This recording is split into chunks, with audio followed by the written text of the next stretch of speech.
4, get my shoes and out the door. 5, I'm alive. 6, 7, 8, feeling great. 9, gonna shine, life is good. I'm doing fine. 10, gonna do it right and do it again, yeah. I look into the sky with all the beautiful color, but there's more than just for me, so gonna share it with another. I got to show, to give, let out. I want to sing and shout. Take a look and see a beautiful morning that turns into a beautiful evening, and together make a beautiful life. And if you wanna see, then come along with me, that's right. And if you wanna... Hey, it's Irish Dave and welcome to Experience Michiana. I'm inside of a building right now that if you drive on the bypass east, you've probably seen it. It's the Jimtown Historic Museum, which is actually now the Acres at Jamestown. We're going to tell you all about that on next week's show. On this week's show, we're continuing to team up with the Elkhart County Convention Visitor Bureau, and we're going to highlight the Elkhart County Symphony this week, who are just phenomenal, so I can't wait to show you that. There's also something happening that's going to be going away in a few weeks called Real Rides at the Studebaker Museum, so we're going to remind you about that. But first, we're heading to downtown South Bend to find out what's going on inside Momentum. I'm here in downtown South Bend. Now, recently on Experience Michiana, I was here to talk about Idea Week because one of the residents here is in charge of putting that on. But I thought we should really get to know what's happening here at Momentum. So I'm here with Chris, who's the founder and CEO. Chris, tell me what Momentum actually is. So Momentum is a spot for people who are founders, entrepreneurs, remote workers to have a space to find community, awesome co-working space, awesome amenities, and really just a place in South Bend to work and collaborate together. What was here in this building before? So since it was built in I think it was the 1950s, the Salvation Army was the occupant. They moved out in 2018 and it was vacant since 2018. Oh wow, so is this part of like kind of rejuvenating downtown South Bend as well? Absolutely. And so in this space with founders and smaller businesses, it's pretty tough. Like a lot of people over the last 6 years since COVID start working from home. So is it hard to get people back out into a place like this? So we actually started the project around 2020 when everyone's like, oh, like everyone's closing their co-working spaces. But we thought if you have the right amenities and the right mix of people and the right culture, people want to drive. And I think that was really important when we started to see like what would make someone drive 25 minutes to come down here when they could just work at home. Like most of the people here do not need to come into work. And so the mix of, again, the people and the amenities and the nice things that we created was so that we always had that in mind of like what would make you pay for an extra office space and drive 20 minutes. It's the lack of children in the background screaming at you. Yeah. I think that's what it is. Or the wife asking you, can you just do this one? No, I'm just kidding. But let's go inside and have a look. Yeah, absolutely. Thanks. So with this space, I mean, what did it look like before and what have you done with it now? I mean, it must have taken a lot of work. Yeah, so this was essentially like warehouse space. So it had concrete ceilings and floors. We actually cut out this atrium ourselves. There were a lot of old offices, old dorm rooms, but a lot of it was just like you had to have a vision when you came in here because it was not in good shape. How do you take on something like that? And did you ever consider a slide? Or at least a fireman pole? So we had we actually took from one of the old firehouses some stairs that they were getting rid of. We put it outside in our loading dock and someone stole it. But we wanted to have a spiral staircase from the first floor to lower level. So we did think of that. My question was a slide, but okay. I mean, if you want to go along with the stairs, that seems like a normal way, but no, I get it. And again, it's such a welcoming environment when you come in here. And I know even with snacks and coffee, like that's all included when people decide to be tenants. Yeah, and what we tried to do was we both not only visited the other locations in South Bend that people could have office space, but also visit other cities. Just like what were they doing in their spots? Like, so not only like the best co-working spaces, but also like what's a club feel like that? Hey, I can go there. I don't have to worry about all the other things. It's all taken care of for me. All right, I want to see because I know you've got a couple of levels here. So up here you've got some bigger offices, and we were here for Idea Week.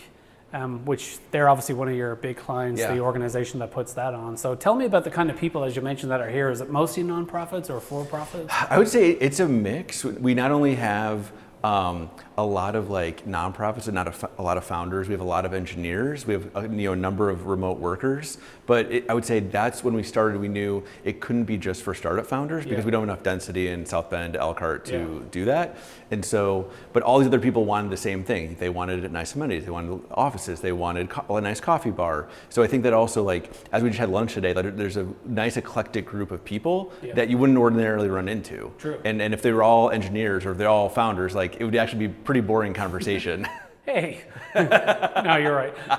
But you mentioned that today. Like, I mean, you had a lunch here where you put on food for people. Like, Yeah. why does that matter when to the culture? Yeah, so like one of the things that it's from the beginning, so we used to hold happy hours before we opened the building, just in like some of like in the warehouse space, sometimes in other buildings, because we wanted there to be people to get together that a lot of our people work by themselves. And so what would make you a little bit less lonely, a little bit like going out to meet more folks, and people really liked going to those. And we think, this is the point is not to just make this an office space, it is like the culture that people are really interested in as well. I mean, being a former radio guy, one of my favorite things is that you have a podcast studio, so I want to check that out next. Yeah. So. Absolutely. Now I'm here with Chris. Chris, what's it like being South Bend's most eligible bachelor?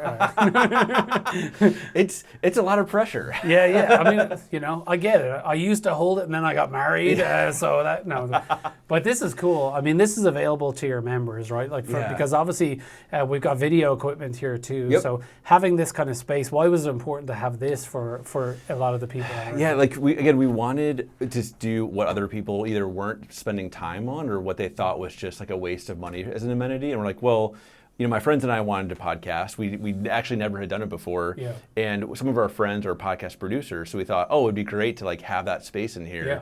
And we've actually had, like in the last couple of weeks, some awesome people come through. So we had an Olympian that recorded a podcast in here. Rainn Wilson was here a couple of weeks ago from The Office. So it's become like, it's a tight little space, but like people really like it. Like we spent a lot of thought and time on making sure that it was something that it wasn't just a hobby. Like if people were doing it as professionally, like this could be a spot for them too. Absolutely, and it's a great way for people to reach their audience, Yep. right now.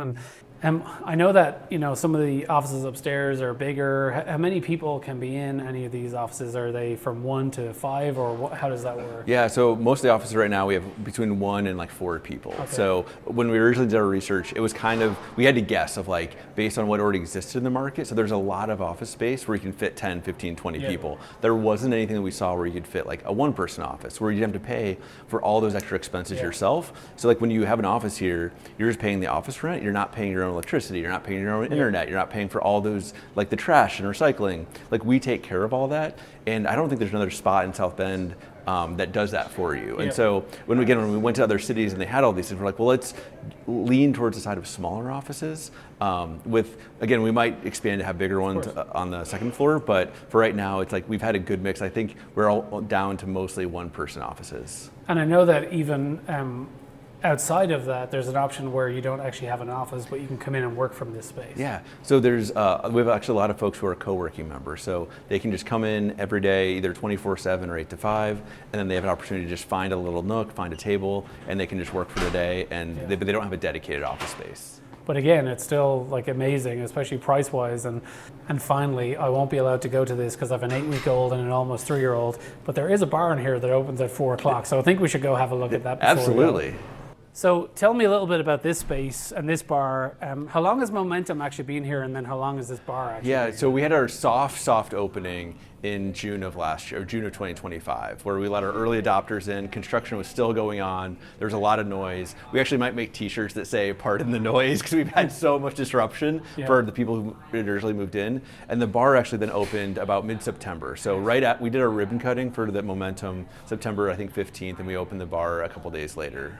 And so is this separately run by an outside company? So there's a couple of us owners that own the bar. Then Navarre Hospitality Group actually runs the bar, and it's open to the public at 4 o'clock Monday through Saturday. Would you consider opening it around 11 for people with a young family, or no? Or lunchtime, Yeah. Hey, lunchtime happy hour. There you go. But again, there's this space. Why is this important to have this here? So when we thought about, again, what do people want? How do we create those productive collisions? Or how, if you were meeting with an investor or potential client, where would you want to go at 4 o'clock?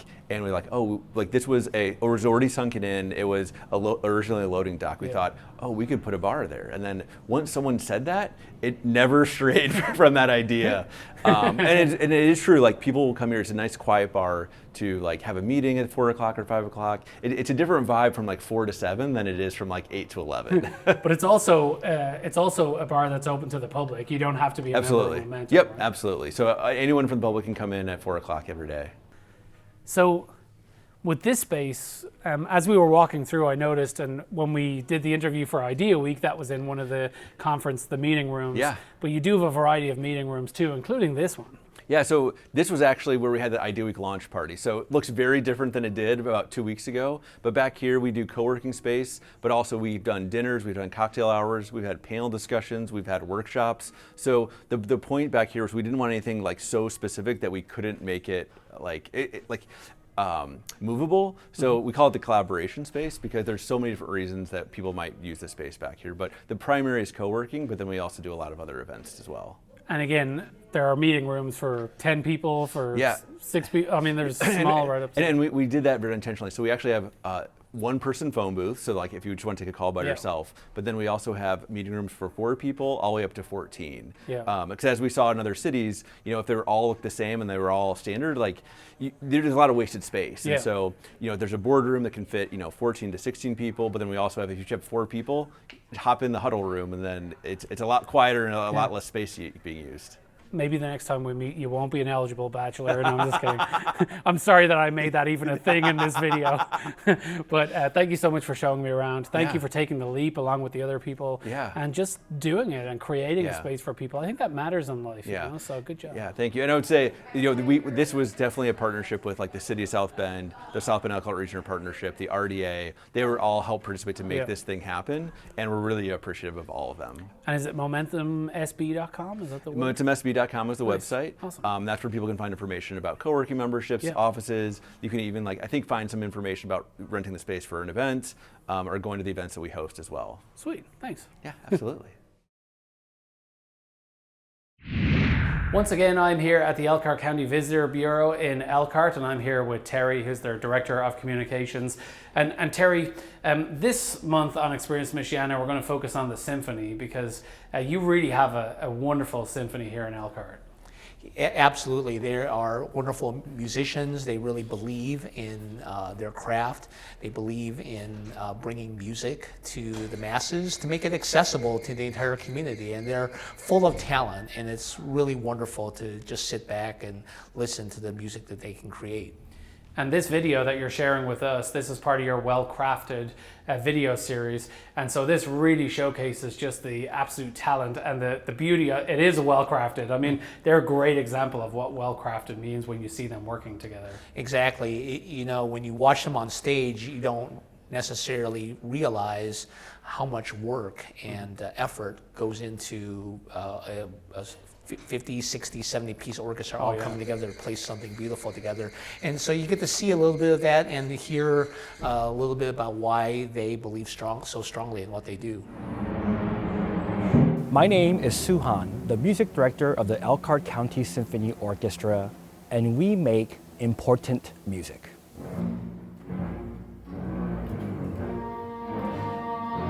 The story of Elkhart County Symphony Orchestra begins 75 years ago when members of the community set out to establish a symphony orchestra here because they believed in the power of music and the good that it could do for the people of Elkhart and the good that it could do to help to make our world a better place.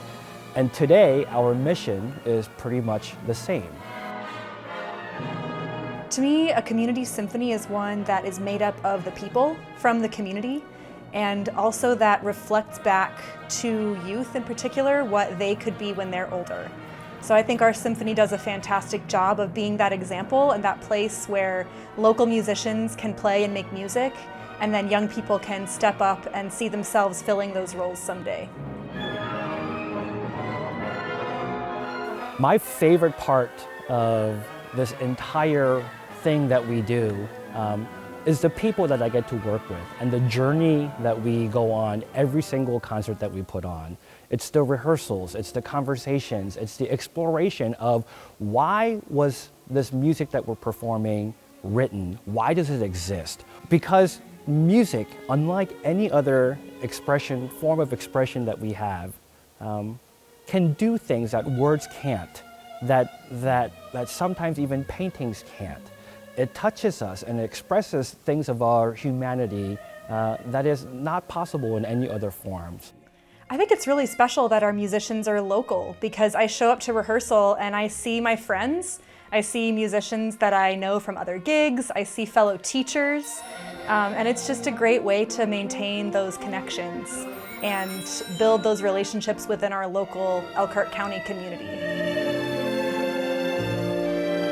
Maestro Su Han is one of the most dynamic and engaging conductors that I've ever worked with. He is so personable. He always addresses us as colleagues. He inspires us. He brings out the best in all of us as players, and he really goes above and beyond to create a musical community.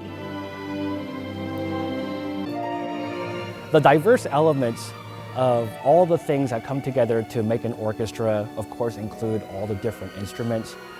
One of the main reasons that the tradition of orchestral music is so strong here in Elkhart is, of course, because of all the incredible instrument makers that exist here and all the world artists that come to here to Elkhart to find their instruments that are playing in orchestra. A lot of people don't know that Elkhart County has this incredibly rich history of music making, whether actually making the instruments themselves, but also performing music and educating our young people in music. And I think that tradition is really special and unique to our community and is something to be celebrated. The greatest goal and the greatest hope that we have is that our audiences feel something, that it evokes a memory, evokes a feeling, and just for the moment that they're with us, that they feel a little bit more alive than they would have otherwise. Not every community has this. We are lucky. We have so many incredible musicians and music educators, and we are able to create music at this level, this caliber of music, because of the artistry and the hard work of all the musicians that live in our community. And that's something really special. I think for a community to have a symphony is to have a source of creative expression, to have something that brings people together for the sole purpose of hearing beauty and experiencing, just being able to sit for 2 hours and totally immerse yourself in something beautiful and something creative. I mean, the musicians, we can feel it when it really works, and the audience can feel it too.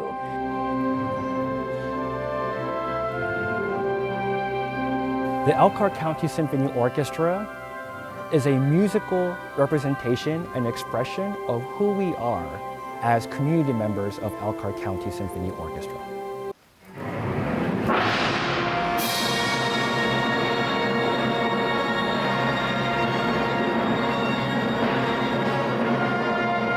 The Elkhart County Symphony is really important to our community because it creates this well-crafted space of beauty and creativity that enriches the community.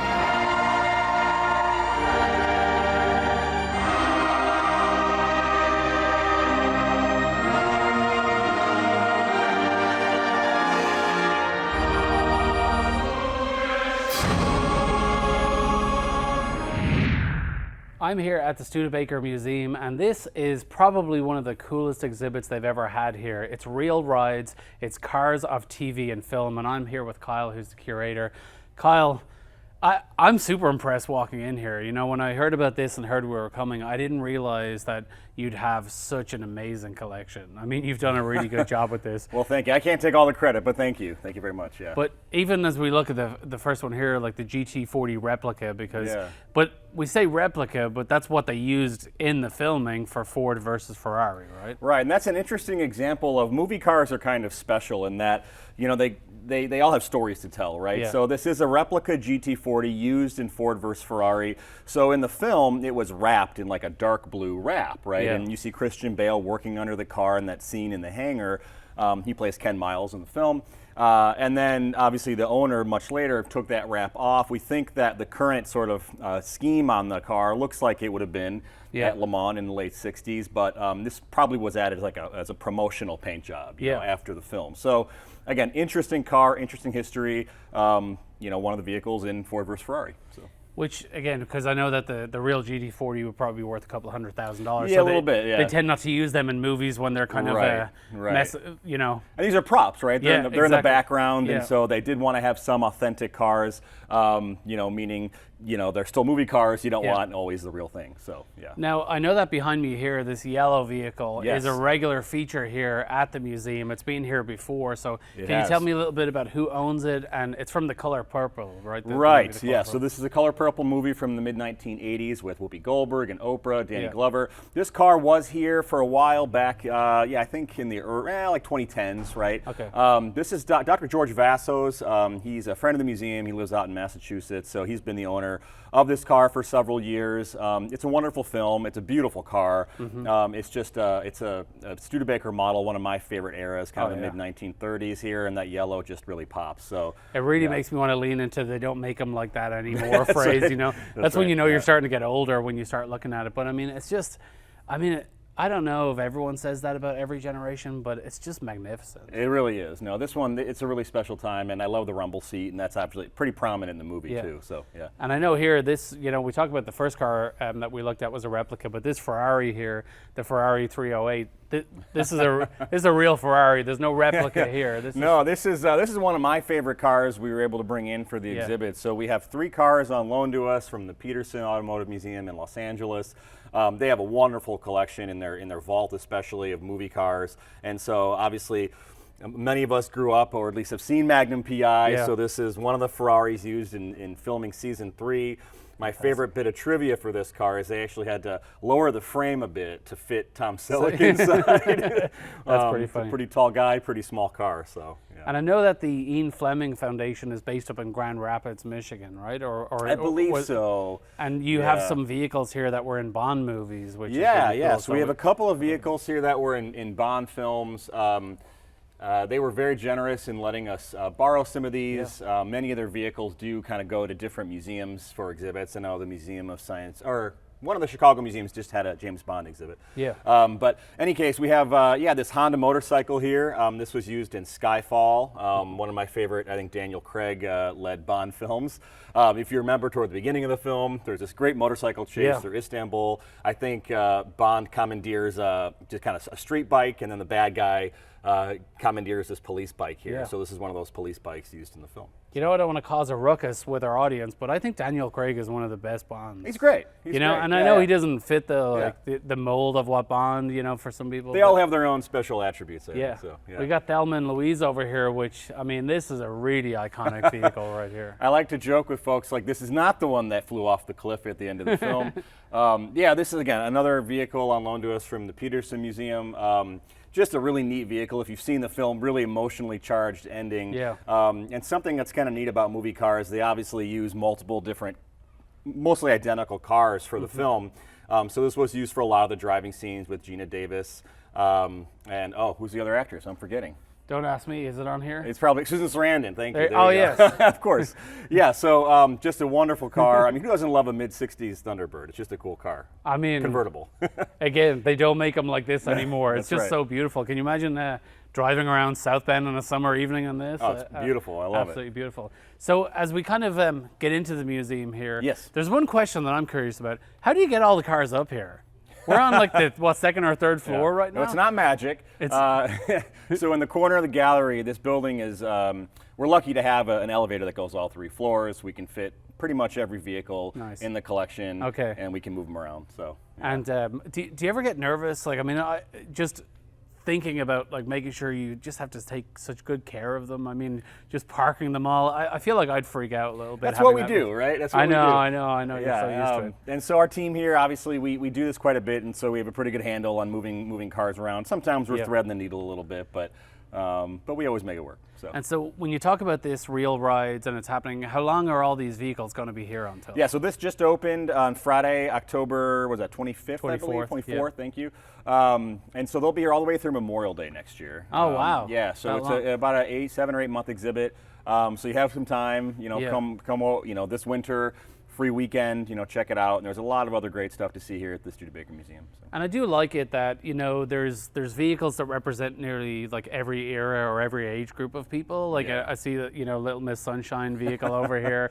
which Yeah. is so cool. But you know, it seems like it hits kind of every generation, even with the Ford versus Ferrari. Obviously, a lot of and that was one of our goals here, right? Was if we're Yeah. going to do a movie car exhibit, let's do something that appeals to many different people, Yeah. right? And so the Little Miss Sunshine van was one of my favorites. We have that's the great. Hornet from The Man with the Golden Gun, another Bond vehicle. Yeah. So yeah, I mean, just hitting a lot of those different audiences. So. Is there any? I noticed the fire vehicle over here with South Bend Fire Department. Sure. Is that just kind of an extra added in, or is that from an actual movie? Or No, so yeah, the Real Rides exhibit is kind of in the center part of our gallery and here. then- All the other vehicles you're going to see on the upper level of the museum are part of our collection. Okay. And so Studebaker built service vehicles, fleet Yeah. vehicles, and so that's a great example of a late 1920s fire truck. So. Okay. Yeah. And so, is there any vehicle here that is part of Real Rides? Like, if you had to pick one that we haven't looked at yet that you think is just super iconic, which one would you go with? Well, there is a pretty special car here that kind of prompted us to do this whole exhibit, Okay. and that is the return of the 1951 Commander from the Muppet movie, Yeah. which is also on display downstairs in our atrium. So.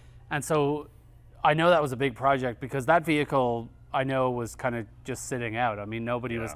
A lot of these vehicles are almost better kept than some, like they're like people's babies, right? And they're so well kept. Right. But with that vehicle, it was kind of just out in a parking lot, right? Well, we've had that car for about 20 years now. We got you it have? just before we moved into this building. But what happens is, kind of going back to our earlier point about movie cars, a lot of times they're when they're done filming, they're kind of left in a warehouse or left out on the studio back lot for Yeah. a while, and then the elements will get to it. And that car, it went through a couple different owners, and it was outside some more, and so a lot of that paint scheme, if you've seen the movie, Yeah. it's got that wonderful psychedelic rainbow paint scheme from Dr. Teeth. But it was all pretty much faded, washed away. The car didn't run, and so we had it on display. And did you guys put all that effort into making it back to where it was? Well, we worked with a lot of people. We were fundraising for it to really Yeah. make the restoration possible, and we finally kind of hit our goal 3 or 4 years ago now, and ended up working with a shop down in North Carolina, Razorfly Studios. They did the restoration work. Awesome. Wonderful job. Yeah. I mean, the car looks like it just drove right off the movie. So. All right. Well, you've got plenty of time, but don't wait. Just come and see it. Real Rides, the exhibition. Congratulations on all the work. I think this is really cool, and Thank I you. hope it's one of the biggest exhibits that you have here at the Studebaker I hope Museum. so too. Yeah, come see it. Yeah. So. Thank you. So don't forget to join us on next week's Experience Michiana when you can find out what this building and this property here is going to become out in Jimtown. It's a really cool development, so make sure and tune in next week to Experience Michiana. Don't forget, if you see something, you're out and about, you think we should go and experience it, let us know. Follow us on Facebook, search for Experience Michiana, send us a message, and you never know, we might explore your suggestion on next week's show. Want more from Courtney, Dave, and Kelly? Follow us on social media and visit our website for exclusive behind-the-scenes content, extended interviews, and full-length features. Stay connected and experience it all today.